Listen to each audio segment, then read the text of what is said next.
for the invite. I'm very pleased and it's a pleasure to be here today presenting about Gartner's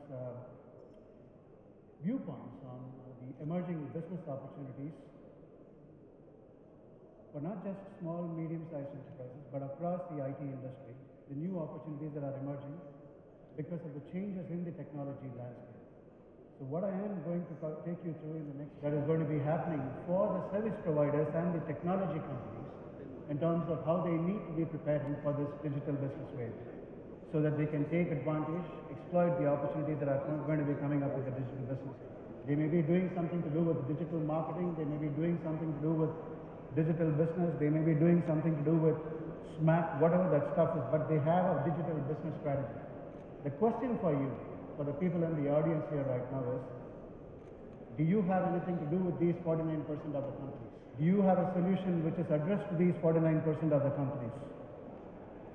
And this number is going to grow up to about 65%, 75% in the next 2 years time period. So it's absolutely imperative that you put a strategy in place, you put a business plan in place which addresses the requirements of these 50-55% of companies that are getting into the digital business era. I'm going to fast forward now. I'm going to take you to a scenario which is 5 years from now on. By 2020, let's imagine a scenario of car crash. A busy street in New York, Midtown, downtown area, there's a car crash that has just happened. We are going to try and see how digital business is going to be involved in this car crash scenario.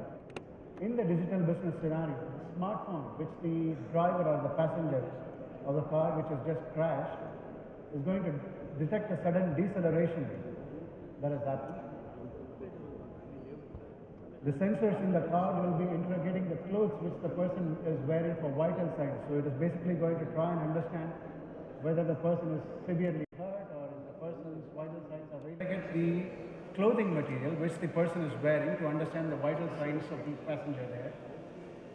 It will then send data to the first responders, basically the emergency team, the ambulance, the healthcare providers and so on and so forth, and open up lines of communication for the survivors there. The car sensors and the smartphone will also collect data on the damage that is there for the car and the passenger about the vehicle systems and send that data to the fire, to the police, to the towing companies and the insurance companies automatically. And it will also relay back information from the competitors, from the towing company, from the insurance company, and all of those guys immediately to the smartphone. People, business and things, but what are we trying to do here? We are actually trying to blur the boundaries between the physical world and the digital world. The digital world is a set of the smartphones, the Facebooks, the Twitter, and all the other media that we are all very, very well aware of. The SMAC, the entire SMAC is the digital world. But now we are combining that SMAC with a set of sensors, with a set of physical things here. On the fly, a new business situation has been stitched together to enable a new set of experience or new set of opportunities as we saw in the car crash scenario. So digital business is actually about blurring the physical world and the digital world, the boundaries between them to create new business models. If you are thinking about digital business as just providing analytics about social media or analytics on mobile or providing cloud-based services, that's just one part of it. You've just stepped into the world of digital business. The real world is about when you can connect all of these and let them interact with the physical things. That's when digital business really starts and you are able to create new business models out of it. That's the most important element. And the entire digital business is enabled by Nexus of Forces and Internet of Things. Nexus of Forces is basically a converging impact of social, media, cloud, and then of course the mobile platforms that we have. Social, mobile, information, cloud, when they come together, when they converge together, they throw open a variety of different opportunities for all of us. We've seen that in the past. An Internet of Things is essentially a network of physical objects. Mind you, these are physical objects with embedded technology in them and the capability to sense, communicate, and interact about either their internal state or external environment. When you bring the Internet of Things with the nexus of forces, that's when you have digital business. So you will essentially have to have a strategy in your business offerings and business solutions that takes IoT into consideration all the way along, and not just the SMAP alone.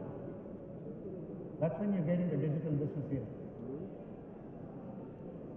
Digital business is at the heart of all strategic technology trends for 2015, and the way in which you deliver the service and the things that you would be controlling is not going to be just about mobile devices anymore.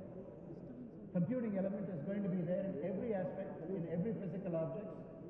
To deal with it is a first step to getting into digital business era. So computing will be there everywhere. The second element is about Internet of Things. How do you bring these physical things, as I said earlier, and marry them into the virtual world? So Internet of Things is the second major technology trend that is going on. And then of course 3D printing. Completely disruptive. We know of automobile companies today who use 3D printing technology to a very vast extent in cases where they need an immediate spare part. That spare part is absolutely required in the next 2 hours, and they can't go and place an order through their supply chain. It's probably going to take them 3 or 4 days, and they can't wait for 3 or 4 days. What do? They have the specifications, the engineering drawings and the specifications for that. They would use 3D printing, print the tool out, get it out in 2 hours, and it's there in the assembly line, in the shop floor. The work is getting done. It is very disruptive because it completely cuts out the traditional suppliers of those spare parts and components. It will completely take them away from the supply chain. So they need to be prepared for that. So we are now merging the physical world, the real world, with the virtual world. That's the major trend in terms of strategic technologies in 2015. The second one is about intelligence getting spread everywhere. Advanced, pervasive, and invisible analytics. At the heart of digital business, at the heart of IoT, at the heart of every technology, at the heart of every service that you can think of for your customers in the future is analytics. Your business case, whatever business offering that you have, without analytics is going to be completely lame. It won't be able to walk. You will not be able to go and sell your business offerings to your customer if you have not analyzed their business objectives. It will be completely lame. And on the other hand, analytics without an objective of what needs to be solved is going to be completely blind. We need to remember that. So intelligence is going to be there everywhere, driven by the analytics. Context-rich systems. We have mobile devices now which are very, very context-rich. But as I said, it's not just about mobile devices anymore. It's about the things in the physical world. Those things will become context-rich. Why? Because you will be putting in various different location sensors. They will have augmented reality. They will understand where they are being installed. They will have GPS enabled in them. They will become context-rich. They will become context-aware. The third is about smart machines. Smart machines are not just about robots. Robots are things that basically do certain things for you. You have sages. We have software smart machines which tell people what needs to be done. So I go into a shopping, disruption is going to be happening there. You don't need to be an automobile company anymore to launch an automobile which is far more smarter than the automobiles that we have today in the marketplace. Right? That's the disruption that is going on. And third and the last, the new IT reality is emerging. That's the most important thing for the audience. All kinds of devices, to all kinds of things that they would be interacting with. Cloud becomes the means, the essential means through which all of these services will be delivered in the future. Software-defined applications. How can I change a hardware on the fly? Can I change its characteristics? Can I change its properties? Software-defined networking, software-defined chips, software-defined modem, software-defined radio, software-defined infrastructure. All of these will be enabled by software at the end of the day. They will get more and more software-defined. With scale IT. Ways in which you can put a risk-based security model in place, which we can talk about. But that's an important technology trend moving ahead starting 2015 onwards. So 3 key themes that emerges from these strategic technologies which are at the heart of digital business. Merging the real world with the virtual world, intelligence getting spread everywhere. And the new reality, the new IT reality is really emerging now. Keep these three big themes in mind and you will know where you are in digital business, if your business offerings, if your business solutions are really in step, in tune with the digital business expectations then. So let's move on then from here. Before I go into more of digital business, I need to show you this particular slide. What you are, in essence, doing is providing a platform for digital marketing for your customers. That's about is what you're doing, because you're helping them connect your customers onto the web through various different social media platforms. You've given them a cloud strategy to work on various different stuff. You're providing them with the analytics to run various different campaigns and programs and so on. But you've not gotten into digital business really yet. You've given them a digital marketing platform. That's where we are at this point in time. And those are enabled by Nexus of Forces and the various different internet technologies that we've been using in the past. But the reality is that we are in digital marketing era at this point in time. To make the step, to take the step to digital business, you need to look at the second last column there. You need to be bringing in the things into picture there. Your business offering needs to be talking with the things in the organization. So the OT side, the operational technology side in an oil and gas industry needs to be speaking with the enterprise application platforms. Can I do predictive maintenance on a boiler plant based on the information that I'm able to gather from there? If you are able to do that, then you are in digital business. But if your information from the boiler plant is based on a SCADA PLC application which is completely disconnected from the enterprise resource planning system or the inventory and the sourcing platforms, what you have is an Excel spreadsheet that is taken from the production systems and loaded onto the ERP. You are not in digital business era. I'm sorry. You're still in the age of analog businesses, probably, right? That's the shift that we need to be taking. So let's understand what this digital industrial revolution is all about. Because your customers are asking for digital business solutions today, and they will be asking for it more. So getting that understanding right, enabling your solutions to talk with the things around in the industry, in the real world, is going to be very, very crucial for you to have a real, true digital business offering at the end of the day, right? What I talked about car crash scenario is actually a business moment. A business moment is a transient opportunity. There was a crash that happened at that point in time. Things were able to talk with each other at that moment, at that very instant, simultaneously, sending out various different informations to various different participants. And therefore, there was an opportunity that was created for a bunch of different service providers, for the insurance company, for the towing company, for the law enforcement agencies, for various other people who are there involved in that situation there. That is a business moment. It is a transient opportunity. That opportunity will be there only for a fraction of a second. You need to be prepared to capitalize on that moment as and when it happens. And these business moments will occur in every facets of enterprise operations. That's what we are talking about in this slide. In customer service, putting in dynamic pricing models, cross-selling offers, predicting breakdowns, predictive maintenance and predictive analytics, checking for insurance frauds, checking for credit card frauds, restocking inventory, rerouting trucks. All of these are transient opportunities. My truck is stuck in the highway because of a traffic jam. Can I find immediately a new way to reroute my truck? That's a transient opportunity. If I can capitalize on the technology that I have and move things really fast so that I can avoid the delay in pushing the goods to the right customer at the right time, then I've I've exploited that opportunity at that moment. That is a business moment. All of the technology that you're going to be putting in place, all of the efforts that you will be trying to do to merge the physical world and the real and the digital world together is all about going to capitalize on this business moment going forward, right? And they are in customer journeys. Business moments, you can spot these business moments in customer journeys, in end-to-end value chains. Take the case of a passenger, an airline passenger, as he walks into the airport till the time he boards and then flies in and then gets down the airport and goes to his destination. That's a customer journey there for an airline passenger. There are various different business moments in that journey there, right? you need to be able to spot them, and to spot them and exploit them, you will be requiring various different systems which can bring in various different business processes on the fly, stitch them, and exploit that opportunity at that moment there. That's going to be very, very critical. So those business moments are there for you to spot in those customer journeys, in the end-to-end value chain. So your solutions and your offerings that you are putting together need to take into account the customer journeys in every industry that you are in, not just one portion of it.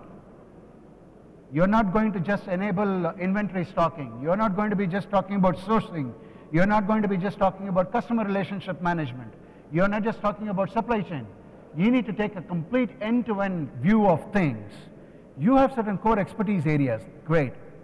But to get that end-to-end viewpoint, you will need to bring in new set of partners. Therefore, these business moments, you will be able to capitalize and exploit them only if you have the right ecosystem players with you to work together in taking advantage of this business moment there. The cockroach scenario, we can put this together in the cockroach scenario as a nice little flow chart to exactly tell what kind of business moments are available. That's just one example of it. You can talk about a warehouse automation. There is a fire in the warehouse. If you have sensors and if you have things talking to each other, right from the robots to the sensors that are there, will immediately act together to minimize the kind of damage that is going to be happening, inform the fire, inform the fire departments, or inform the inventory, the warehouse manager, and so on, and bring everybody together and take advantage of that business moment right then and there. You will be able to take advantage of those situations. Warehouse automation in future is about taking advantage of those business moments that will happen in these warehouses. Lighting and proximity. You are driving in a car, you're getting into a mall, lights light up automatically.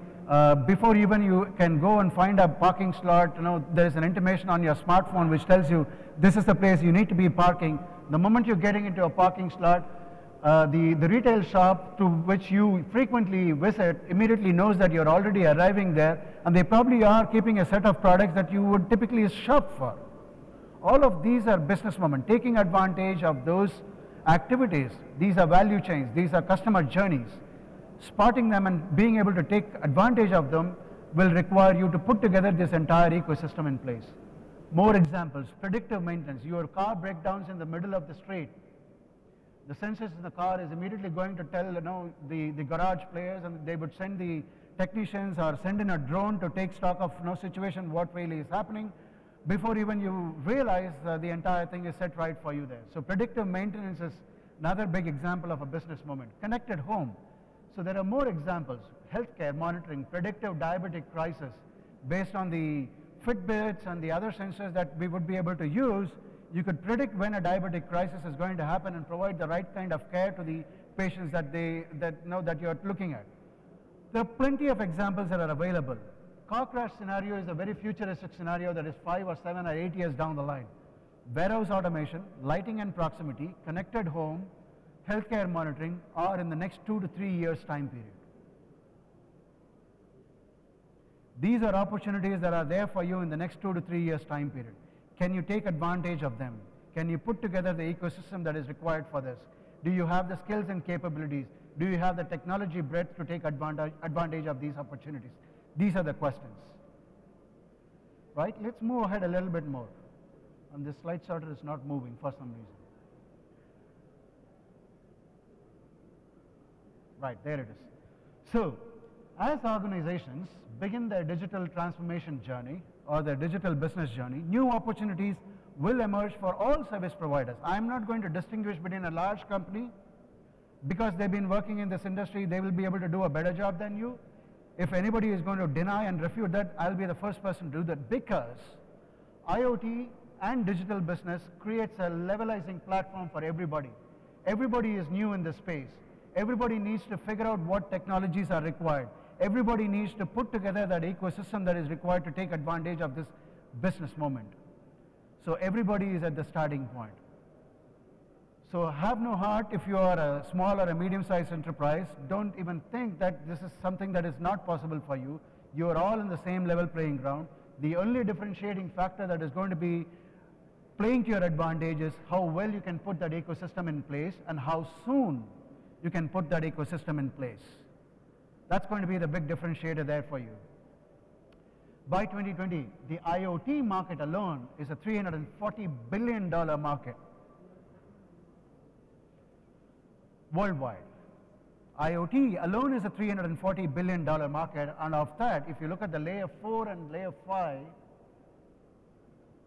unfortunately that number is not showing up there. Layer 4 and layer 5, which is the apps, analytics and services layers, is a $262 billion market. And you're telling me that small and medium-sized players can't have an opportunity there? Even if you are able to corner about 10% of it, the export revenues of this country is going to like go up 30%, 40%, 50%, God knows, right? IoT services, as I said, by 2020 is going to be growing 30%. And in the last column, that is the 2020 column, as you can see, professional IoT services. This professional IoT services is nothing but basically consulting services, helping your customers put together an architecture and a strategy for a digital business transformation. Implementation services, actually helping them to integrate the IT side with the OT side of things and putting together and doing the system integration work for them. And then, of course, the operations service, going ahead and doing the maintenance work and running the entire IoT infrastructure for them. Those are the three boxes. That last line there that you see is the $262 billion market there. Right? That chunk alone is $262 billion. So it's a huge market. It's wide and plenty, opened out for everybody in this market space. Now let's quickly look at where the opportunities are across these various different layers then. Looking across, if you see there is this one line called system integrators, which is yellowed out. It's a warm opportunity at this point in time across the 5 layers of IoT. What does that indicate? Do you only make products? Do you only sell solutions? Do you only provide services? Are your service offerings point of kind of concept solutions? Can you transform yourself into a system integrator to take advantage of a much bigger opportunity? If you have to do that transformation, can you bring in the right kind of partners to help you become a system integrator? Because only if you are a system integrator, you are going to have a much bigger play in this IoT. Otherwise, you will be part of an ecosystem. You will be providing point solutions. Your pie of the IoT market is going to be that much more smaller. As a system integrator, they will have the negotiation capabilities, the power to dictate what hardware platform to use, what software platforms to use, what analytics platforms to use, what sensors and semiconductors to use. They have a much bigger, wider role to play in this entire IoT. System integrators have a much, much bigger play. And so do the engineering services providers as well, product engineering services companies. You have the capability, because of your vertical domain knowledge, to help your customers IoT enable a whole bunch of different products. But the opportunity does not stop there. Because of your knowledge, because of your vertical domain knowledge, and your ability to craft and create and design new products, you have a wealth of knowledge about those domain areas. Capitalize on that and create an engineering analytics platform. You can't just go on with a product kind of an approach. You will have to have a services play. Therefore, bring in the engineering analytics play into it if you are an engineering service provider. Don't stop with just providing a product engineering services capability or a solution offering. Move ahead, go up the layer, go up the value chain, create an engineering analytics solution or a platform for your customers. They will really value that kind of a solution there. So there are a bunch of different opportunities for various different players in this market space in IoT. And if you look at the industry from an industry perspective, banking, government, and the manufacturing and natural resources. Excuse me. Those are 3 big areas at this point in time which are really getting into the digital business era.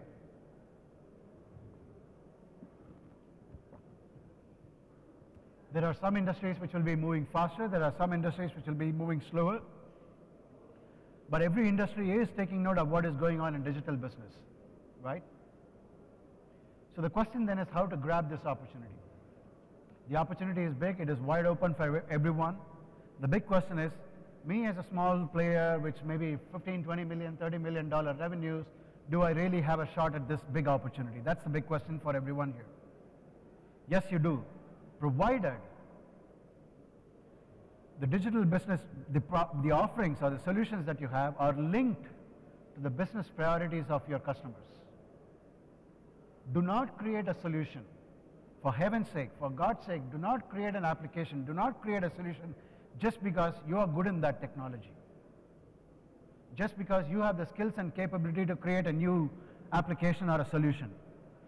Whatever you do has to be linked to the business priorities of your customers. What are those priorities? Every organization has an internal priority, and these are to do with reducing costs, improving productivity, improving efficiencies.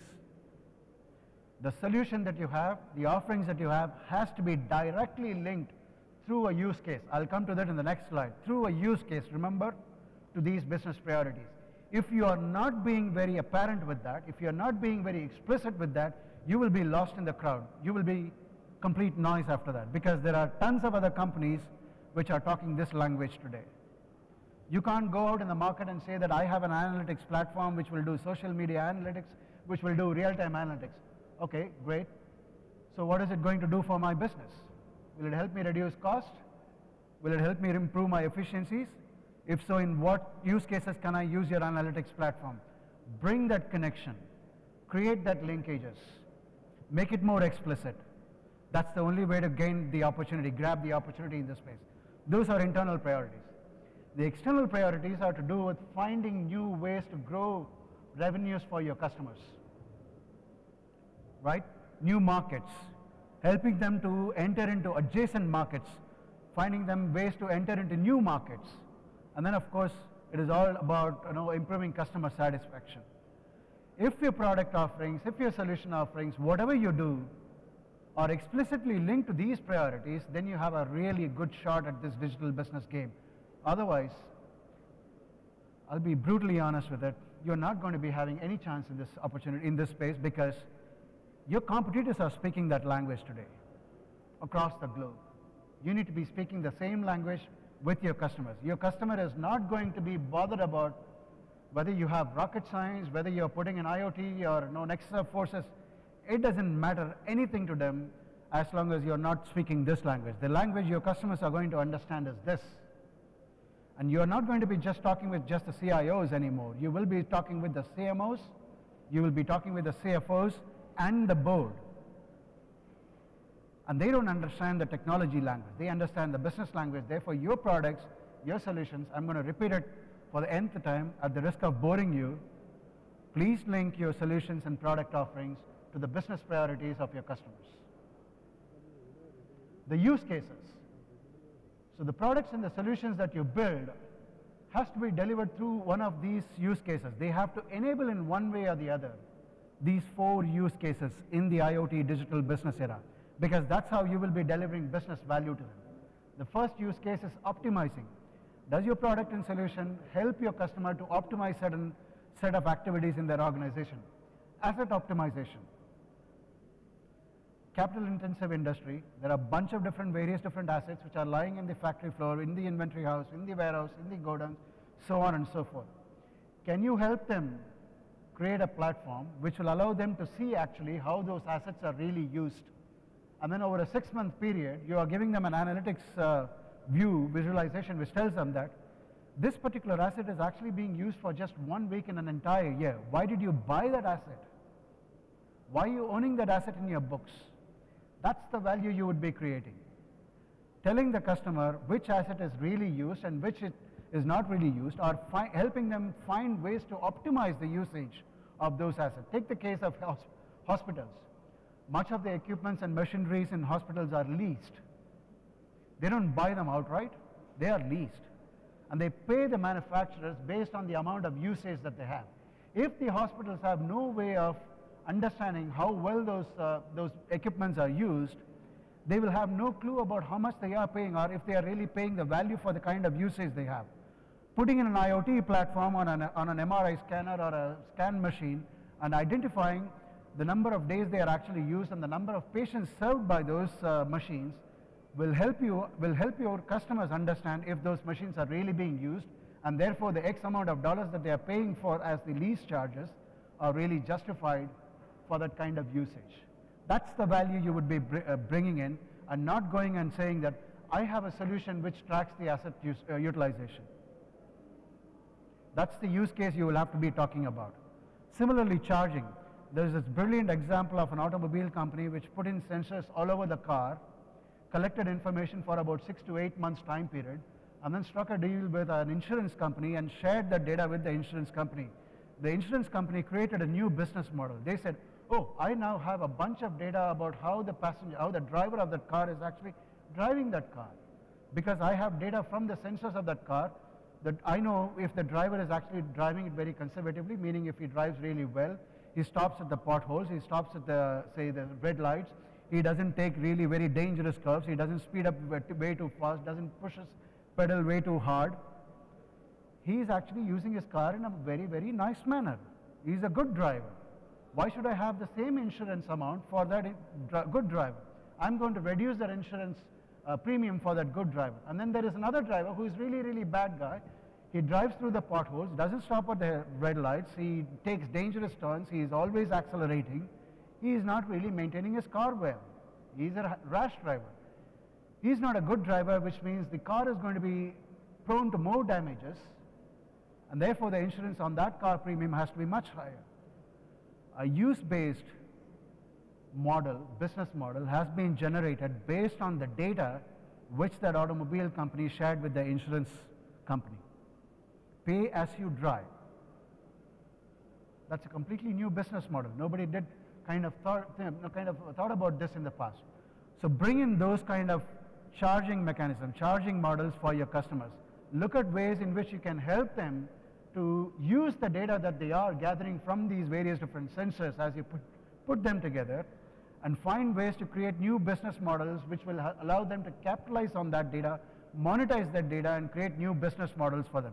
Make that explicit. That's the most important thing.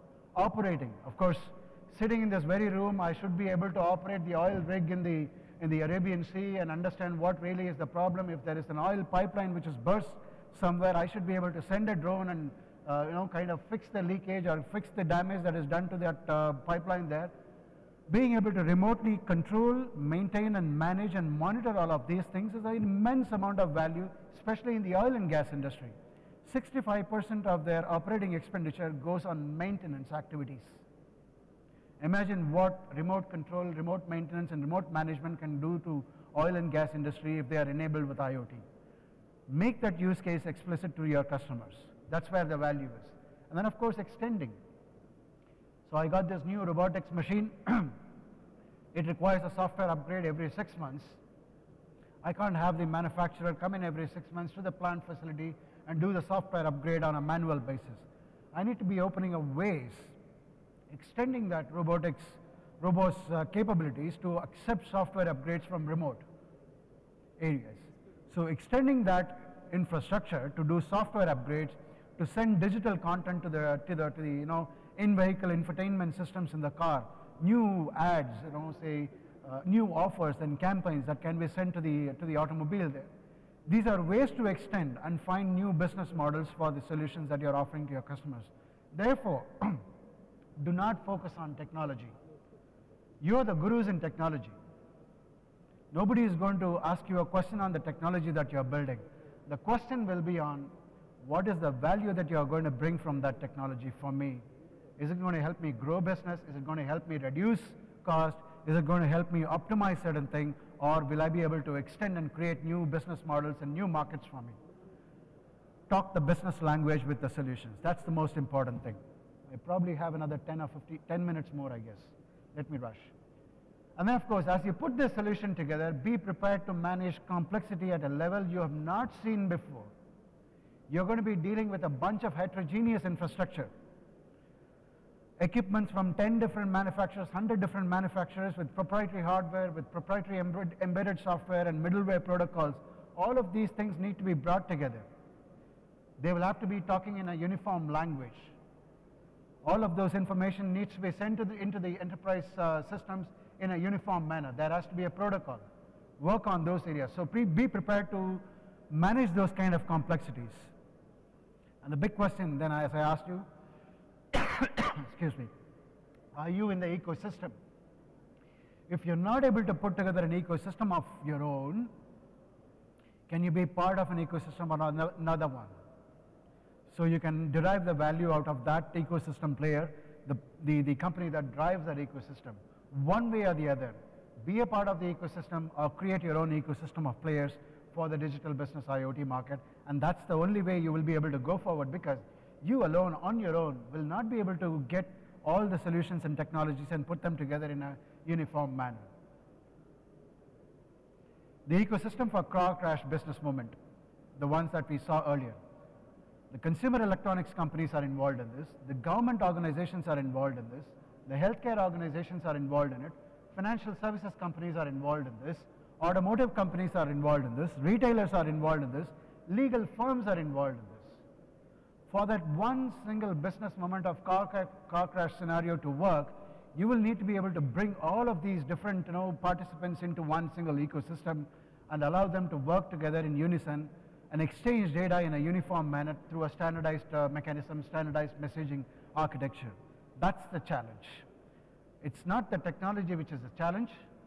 The challenge is about putting this ecosystem together.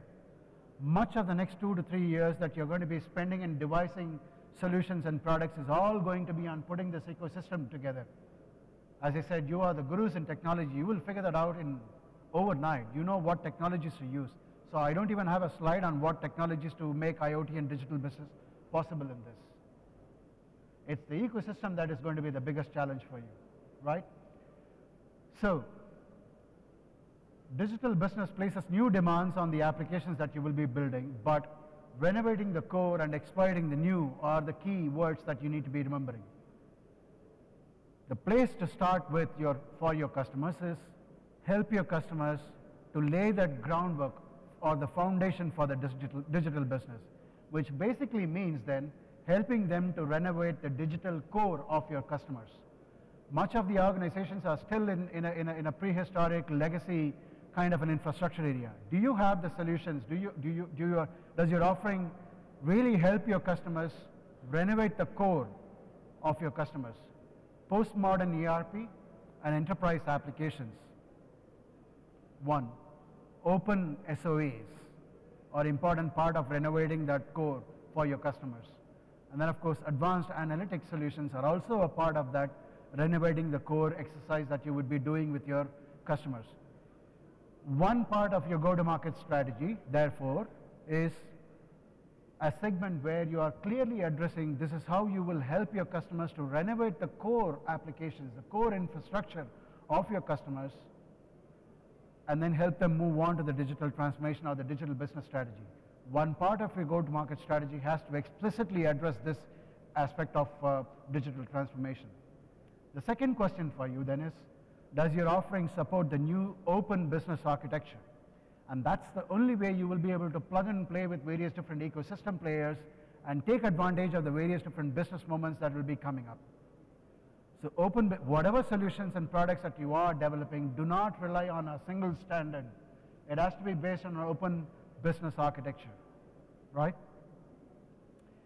Does your offering also focus on industries and ROI drivers? Same point that goes back to the business objectives or the priorities that I talked about. Whether be it horizontal applications that you're creating or various different vertical applications that you're creating, it has to be focused on certain key industries. You will have to build your strength based on one industry at a time. Every industry has a unique set of need.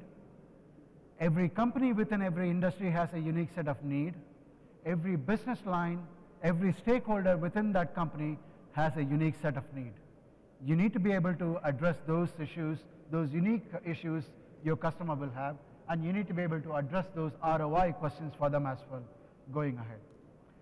So then in summary, you will have to put together an IoT architecture in place, your IoT architecture, so you can assist your clients and help them to move on to this digital business transformation, right? You will also have to find your place in the ecosystem. and identify your initial set of partners to work with, and do that before the end of 2015. Get to that exercise. This is the beginning of the new financial year. Everybody is getting into budgeting exercise. Everybody is starting to do various different business planning meetings. Make this as a part of your business planning agenda. Which partners should you be working with going forward? Which are the areas where you have gaps? Identify the partners to plug in those gaps. Make this as a part of your business planning meeting.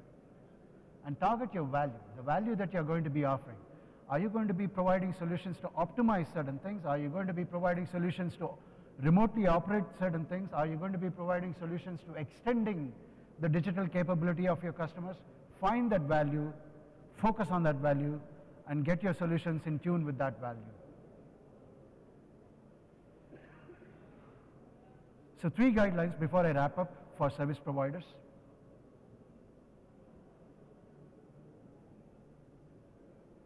This slide sort of really has a problem. Okay. Number 1, learn about the digital business, gain deep knowledge, identify the opportunities and the talent needed for them to build various different areas of expertise. Design the business model and the process. The business process is going to be changing depending on the business moment. They will change on the fly. So you need to be able to design those business models and put those processes together on the fly. You need to create that kind of a capability. That's why you need those open SOAs and advanced analytics and the postmodern ERP applications for you. Finally, execute. Develop digital business pilots, POCs. Create POCs internally. Take those POCs to your customers. Don't just take your technology solutions and tell them that you can build them. Show them what you built them. Right? That's the way to get to the business, digital business journey there. So finally, to wrap up then, in the world of digital business, all leaders are digital business leaders. Everybody. The CIO, the CFO, the CMO, the CEO, the plant head, everybody is a digital business leader because everybody is dealing with digital business technology today. In the world of digital business, every person is also a technology company. If you are dealing with consumer customers in the consumer markets, every person is a technology company. Each one of us here in this room carry at least 2 mobile devices, 1 laptop, 1 tablet, and probably other smart watches and so on.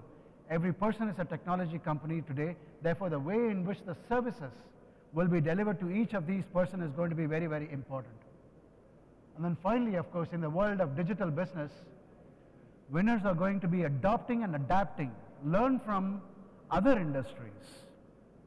Learn from other industries. You are in the IT industry, so you put the technology together in place. But you need to be learning from the other industries as to how they are tackling certain other problems.